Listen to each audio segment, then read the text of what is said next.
এই দেশ, এই দেশের মাটি মানুষই আমার সবকিছু, কাজে আমি দেশের বাইরে যাব না। আমাকে জেল বা সাজার ভয় দেখিয়ে কোনো লাভ নেই। আমি মাথা নত করব না। জনগণের অধিকার ও গণতন্ত্র প্রতিষ্ঠার দাবি থেকে পিছু হটব না। বলছি বাংলাদেশের ইতিহাসের সর্বকালের সবচেয়ে জনপ্রিয় নেত্রী বেগম খালেদা জিয়ার কথা। গুলি করে গদি রক্ষা হবে না। 2018 সালের 8 ফেব্রুয়ারি ঢাকার বকশীবাজারের আলিয়া মাদ্রাসায় স্থাপিত বিশেষ আদালতে বেগম খালেদা জিয়াকে 5 বছর সশ্রম কারাদণ্ড দেওয়ার পর একদিন গণমাধ্যমের সামনে এভাবেই বলছিলেন গণতান্ত্রিক বাংলাদেশ বিনির্মাণের রাহবার আপসহীন নেত্রী বেগম খালেদা জিয়া।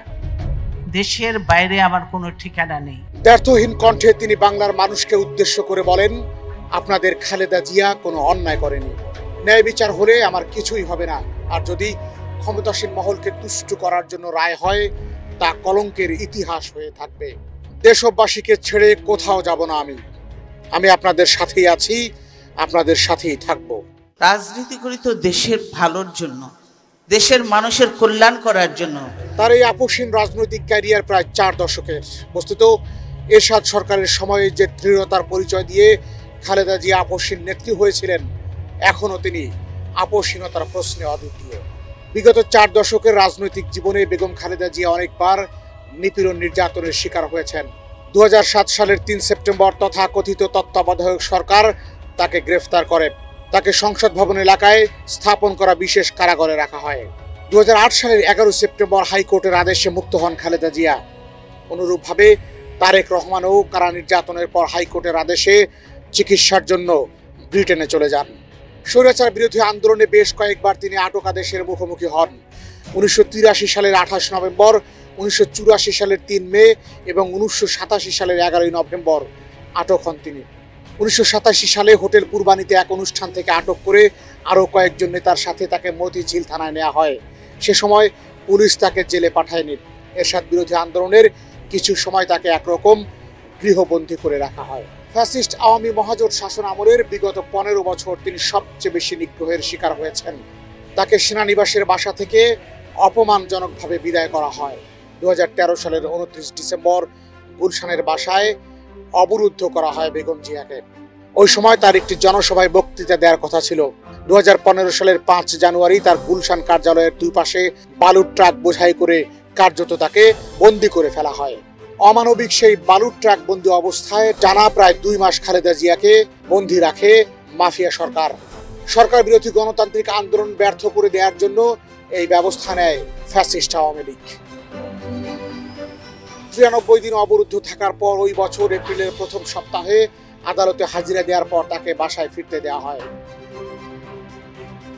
খালেদা জিয়া এবং তার দল বিএনপির জনপ্রিয়তাই বেগম জিয়াকে এনে দিয়েছে নির্যাতনের দীর্ঘ ও দুর্গম পথ। দল হিসেবে বিএনপিকে নিশ্চিহ্ন করার জন্য স্বৈরাচারের স্বাদ নিপীড়ন ও বিভাজনের নীতি অনুসরণ করেছিল। তথাকথিত তত্ত্বাবধায়ক সরকার জেল জুলুমের সাথে নকল বিএনপি তৈরির চেষ্টা করে ব্যর্থ হয়েছে। আওয়ামী লীগ সরকার প্রথম থেকে শেষ পর্যন্ত শুধু হামলা, মামলা, জেল জুলুম করেই ক্ষান্ত হয়নি। অসংখ্য নেতাকর্মীকে হত্যা করেছে, গুম করেছে। এমনকি খালেদা জিয়াকে জেলে রেখে তারা বিএনপিকে ভাগ করার চক্রান্ত করেছে বারবার। শত অন্যায় অত্যাচার করেও বিএনপিকে নিশ্চিহ্ন করা যায়নি। প্রহসনের রায় দিয়ে বিএনপি জামাতের অসংখ্য নেতাকর্মীর বিরুদ্ধে পরিচালিত হয়েছে গণগ্রেফতার। পুলিশ বলেছিল যারা প্রিজন ভ্যানে আক্রমণ করেছিল তাদেরকেই ধরা হচ্ছে, কিন্তু বাস্তবতা ভিন্ন ছিল। রাজধানী সহ সর্বত্র জেলা উপজেলা পর্যায়ে গণগ্রেফতারি চালিয়েছিল মাফিয়াতন্ত্রের পুলিশ বাহিনী। শুধু তাই নয়, গ্রামে গ্রামে আওয়ামী লীগ তালিকা তৈরি করে গ্রেপ্তার বাণিজ্য করেছিল, যেই বাণিজ্যের নেতৃত্বে ছিল পুলিশ। বাংলাদেশের সবচেয়ে জনপ্রিয় নেত্রী বেগম খালেদা জিয়া। দেশের যে কয়টি নির্বাচনে যতটি আসন থেকে বেগম খালেদা জিয়া নির্বাচন করেছেন, কোনোদিন কোনো পর্যায়ে তিনি পরাজয় বরণ করেননি। 1982 সালের 3 জানুয়ারি বিএনপিতে আনুষ্ঠানিক যোগদানের পর বিএনপি পুনরুজ্জীবিত হয়। স্বৈরাচার বিরোধী আন্দোলনে তিনি সবচেয়ে গুরুত্বপূর্ণ ভূমিকা পালন করেন। সেই সময়ে বিশেষত যুব সমাজের মধ্যে বেগম খালেদা জিয়া ধারণ করেন। শহীদ প্রেসিডেন্ট জিয়াউর রহমান ছিলেন একজন সামরিক শাসক। এরপরও বহুদলীয় গণতন্ত্র প্রতিষ্ঠা করেন তিনি। ঠিক তেমনি বেগম খালেদা জিয়া এরশাদ অপহৃত গণতন্ত্র পুনরুদ্ধার করেন। 1990 সালে জাতীয় সমঝোতাকে মর্যাদা দিয়ে রাষ্ট্রপতি শাসিত সরকার ব্যবস্থার পরিবর্তে সংসদীয় গণতন্ত্র প্রবর্তন করেন। বিগত 15 বছর ধরে তিনি গণতন্ত্র পুনরুদ্ধারে নিরলস নেতৃত্ব দিয়ে যাচ্ছেন, তাই তিনি হয়ে দাঁড়িয়েছেন গণতন্ত্রের প্রতীক। বেগম খালেদা জিয়াকে বিগত 4 দশকের রাজনীতিতে প্রতিবেশী বা কোনো পরাশক্তির সাথে আপোষ করতে দেখা যায়নি। তাই বাংলাদেশের আপামর জনগণ তাকে স্বাধীনতা ও সার্বভৌমত্বের প্রতীক বলেই বিশ্বাস করেন।